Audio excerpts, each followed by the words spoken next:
Hi RT students, today we are going to talk about the difference between Myasthenia Gravis and Guillain-Barré. And a lot of people say, well, it's really pretty simple to figure out the difference because one's mind to ground and the other's ground to brain, and that's all there is to it. That's not true. And a lot of times these two disease processes can be similar. So we need to work through each one of them to make sure you're adequately prepared for your TMC and CSE exam. Okay, so let's get started and let's just talk about why sometimes it's confusing to be able to differentiate between these two disorders. Number one, they are both autoimmune disease, which means the body produces its own antibodies that work against itself, okay? They are both neuromuscular disorders. What that means is, for whatever reason, an impulse can't get to a muscle for that muscle to be able to work. Both can cause difficulty in speech and swallowing. Now, a lot of people relate this speech and swallowing to the head because it's the muscles in the head, right? And so it leads people to think more of myasthenia gravis. That is not the case. Both can lead to what we call bulbar dysfunction. Bulbar dysfunction is the muscles that are in control of speech and swallowing, all right? Both can cause hypoventilation. When the muscle is not able to work because something's messed up with either the nerve fiber or the neuromuscular junction, your respiratory muscles are not as strong and a person starts breathing more shallowly and they can hypoventilate. Okay, now remember that means a high CO2 with a low pH. All right, but a lot of people oftentimes thinks, well, okay, well, this is a lung disorder. It's not really a lung disorder. It is a muscle disorder. So on initial presentation of these disorders, your lung or your chest assessment finding should be normal. You have no abnormal breath sounds, except maybe a little bit of diminished if they are breathing shallowly. There's no consolidation, unless in a more advanced case you have a little bit of atelectasis. But now remember, this is not a lung disorder. So chest assessment's normal, and the chest x-ray can be normal also. So because of these similarities between the two, it makes it a little bit harder to distinguish. So now we're going to pick them apart, okay? What we need to know, first of all, is the difference in how they work. So this one's myasthenia gravis. This one is Guillain-Barré. And what I want you to notice with myasthenia gravis is what we are talking about is the neuromuscular junction. Oh, that's a big word. Okay, this is the nerve fiber that brings the impulse down to the nerve, the junction, or this synapse is what it's called, between the nerve fiber and the muscle. So this area here is the neuromuscular junction. This is where myasthenia gravis is going on.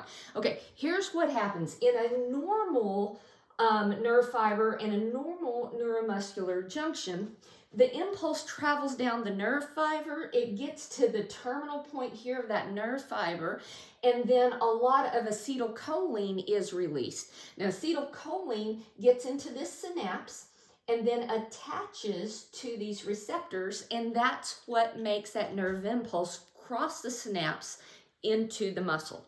I kind of think of it, you know, have ever been on one of those ferries? Let's say you're going from a land, you needed to cross a channel to get to another area, and you drive your car onto the boat, and that boat takes you across the channel, and then you drive your car off and you go on. Okay, that's kind of what it is, like a ferry, right? So this acetylcholine is like a ferry that transports that impulse across that channel to the muscle. Okay, that's what happens when everything's normal.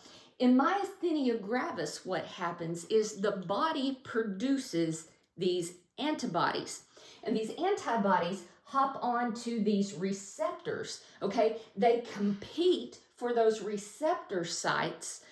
They compete with the acetylcholine. So if there's more of these antibodies in the blood, they're going to get on those receptor sites before acetylcholine can, and that nerve impulse can't get to the muscle, okay?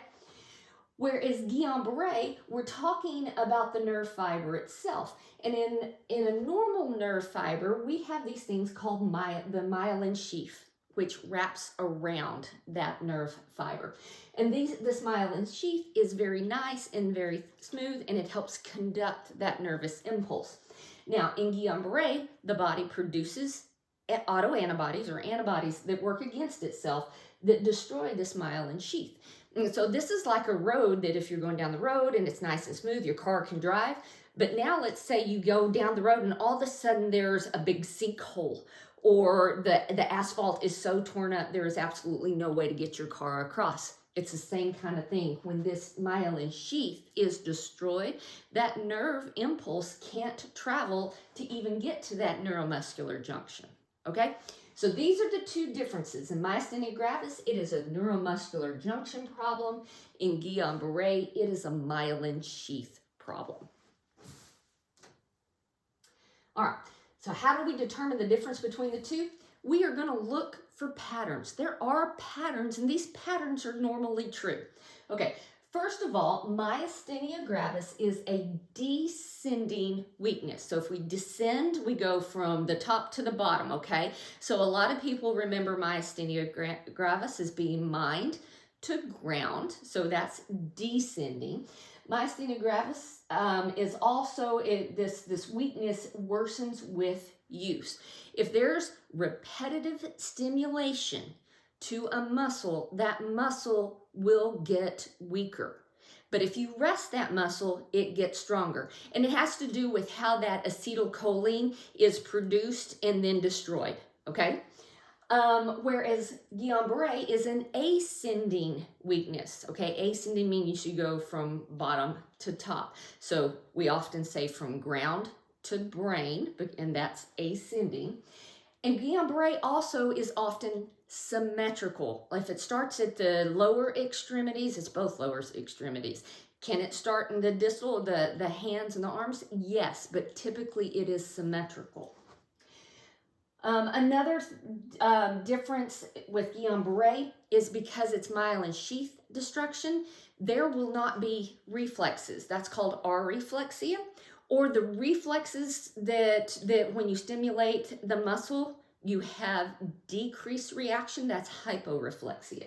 So you've all been to the doctor, right? And they say cross your legs, and they use that little hammer to make that nerve move your lower extremity. Okay, if it didn't move, that's areflexia.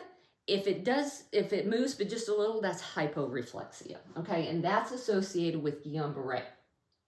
In myasthenia gravis, because it starts at the head, we may have ptosis. Ptosis is a droopy eyelid, maybe one or both. Diplopia is double vision. All right. Guillain-Barré often follows a recent viral event. Right? Myasthenia gravis, we have thymus gland dysfunction. It is thought that those antibodies are produced by the thymus gland, and so oftentimes that thymus gland looks abnormal or is abnormal. And then myasthenia gravis can be more of a sudden respiratory crash with a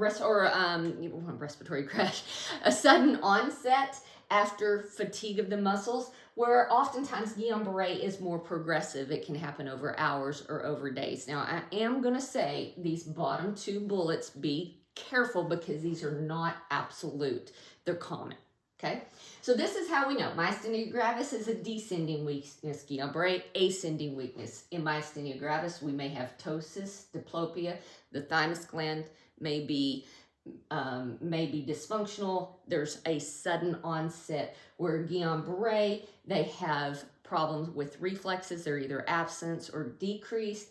It usually follows a recent illness, and it's progressive, a little bit more progressive of an onset, hours or maybe days. All right, how do we diagnose? This is different. Let's just take myasthenia gravis first. Number one, you can do something called an ice pack test. Now, this is only going to be if ptosis is present. And so if you put an ice pack over that droopy eyelid, that ice pack slows all that stuff that happens in the neuromuscular junction with the acetylcholine, the antibodies, and the enzyme that metabolizes the acetylcholine. It slows that down so you have that eyelid, after you put an ice pack on it, the eyelid doesn't droop anymore, okay? So that's called a positive ice pack test. Okay, that is one way to get to the point where you're ready to say, yeah, this is probably myasthenia gravis. You can do repetitive nerve stimulation. There are studies that you can repetitively kind of stimulate a nerve, and if it gets weaker with stimulation, it's myasthenia gravis. You can do a CT scan or an MRI scan to see if there's some thymal gland abnormality. And this, historically, I'm going to say it like this, we teach this all the time, that we're going to give a dose of Tensilon, and if the ptosis or the slurred speech or the swallowing difficulties get better with Tensilon, that's how you know it's myasthenia gravis. And that's all well and fine if Tensilon was even produced anymore for FDA use. They actually discontinued that in 2018. So I'm going to say this bottom bullet is a historically, this is how we diagnosed. All right, we're Guillain-Barré. We start diagnosing that by the history. Maybe they have a history of that recent illness, whether bacterial or viral event. It is the patient explaining that they're maybe having numbness or problems standing or having difficulty with their extremities in some way. So if that history and onset leads you to believe it might be myasthenia gravis, you can do a spinal tap, okay, and get some cerebral spinal fluid. And if the protein in that cerebral spinal fluid is elevated, that's confirmation of Guillain-Barré. And you can also do nerve conduction studies. Now, this isn't stimulation of the nerve, it's just seeing how the nerves conduct. So it's not repetitive stimulation, but if those nerve impulses are slower, then yeah, that could mean that we've got Guillain-Barré going on and not myasthenia gravis. All right, so these are the differences in the diagnosis. All right, where we come in, this is not a lung disorder. We are not going to fix this problem. If there is a problem that it causes problems with the lung, we are going to be supportive in nature, okay? And so one of the things that we have to really make sure we do is to monitor the patient's spontaneous pulmonary mechanics.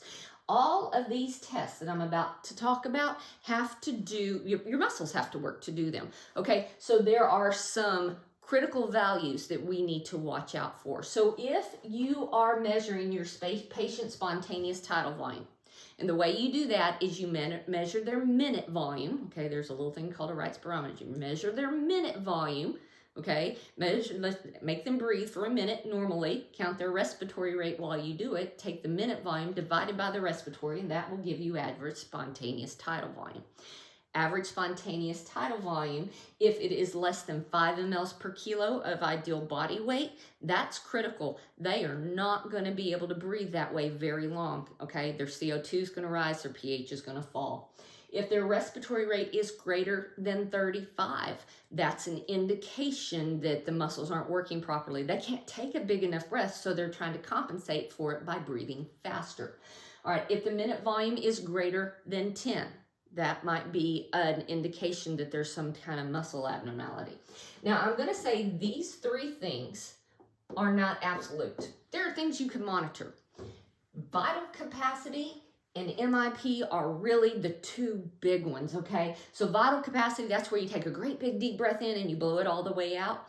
If that person's vital capacity is less than 10 mLs per kilo of ideal body weight, they don't have the capacity, the muscle strength capacities to support ventilation.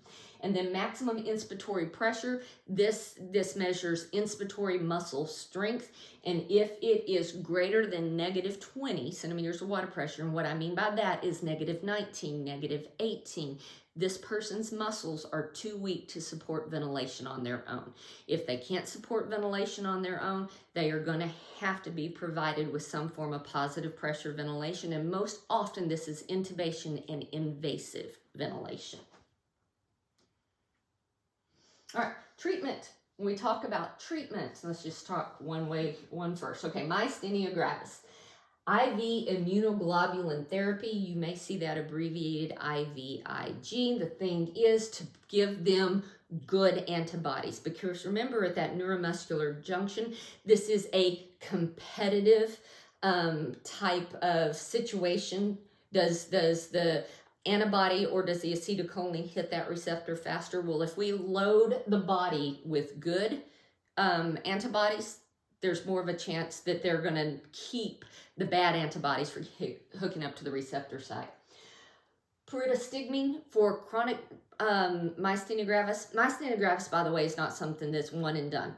Okay, a person lives with this. And so there are medications that we can give the person, and one of the medications can be pyridostigmine. This blocks the enzyme that wants to metabolize acetylcholine, so that acetylcholine stays in the neuromuscular junction longer. There's more of it to compete with the autoantibodies. So this is a drug that can be given. Corticosteroids are often given because this decreases the amount of the autoantibodies.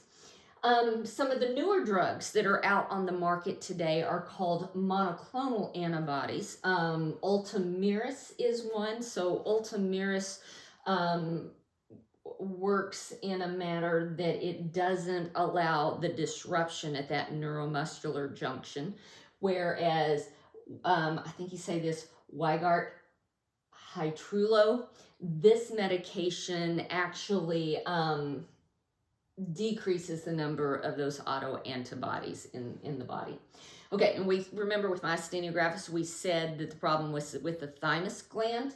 So a thymectomy, removing the thymus gland, can control those autoantibodies. The rest of these are things that respiratory therapists would be doing as supportive in nature. So if the person is hypoxic, we're going to give them some oxygen. If they're having trouble clearing their secretions because they have the wheezing cough, then we're going to have to do some form of airway clearance therapy so the secretions aren't retained. Lung expansion therapy to offset any atelectasis, and then mechanical ventilation, positive pressure ventilation if it comes down to the fact that they cannot ventilate on their own. All right, Guillain-Barré. We can do plasmapheresis. Plasmapheresis is going to rid the body of those autoantibodies. Sometimes plasmapheresis can be done for myasthenia gravis also. IV immunoglobulin therapy for the same reason that we do it in myasthenia gravis.